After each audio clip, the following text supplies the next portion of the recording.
Mention just a few words this afternoon on the vote that was just taken here on the Senate floor this morning. I will certainly admit that this was a difficult vote for me.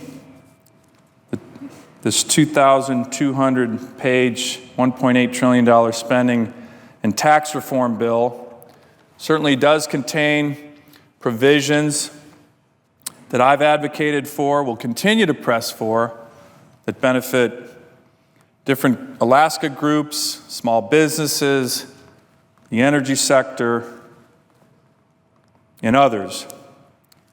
However, voting in favor of such a massive and consequential piece of legislation without having the opportunity to fully understand, fully vet both its positive and negative implications for Alaska and for our nation, or to offer amendments, is something that I could not do in good conscience.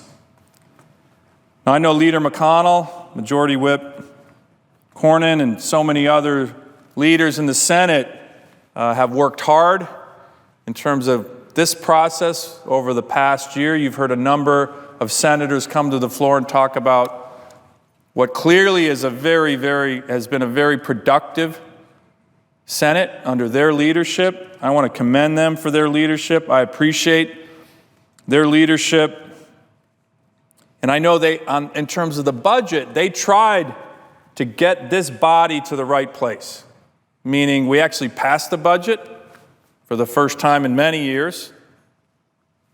We passed in 12 appropriations bills in the Appropriations Committee. Again, first time in many years. But then as those bills came to the Senate floor, they were halted. Unfortunately, blocked, filibustered. I remember debating here not once, not twice, but three times. Three times. The other side filibustered the Defense Appropriations Bill. Still, Mr. President, I still don't understand what was behind all that. Still not 100% sure why the appropriations and funding process was just halted in this body. And then you saw the smash up the last week when everything came together at the end of the year. So I'm not sure what the motivation was to do this, but I do know this. The way in which we fund our federal government, in this case, 72 hours to read a 2,200-page, $1.8 trillion, take-it-or-leave-it bill, negotiated by just a few members of Congress and the White House, is a broken process. And it's not worthy of our great nation, nor the people we represent. And I also believe it's a principal reason why we have seen an explosion of trillions of dollars in debt that imperils our nation's fiscal stability and certainly imperils our children's future. Now, back home in Alaska, we are currently debating through a transparent, open, and yes, contentious process how to best address our state's significant fiscal challenges, which we have.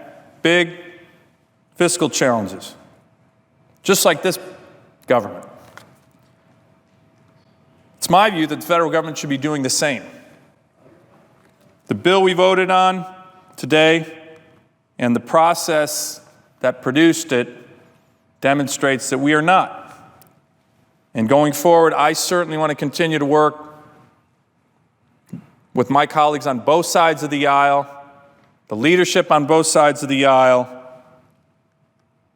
to continue to work to improve this process, because the people we represent deserve much, much better than what just transpired.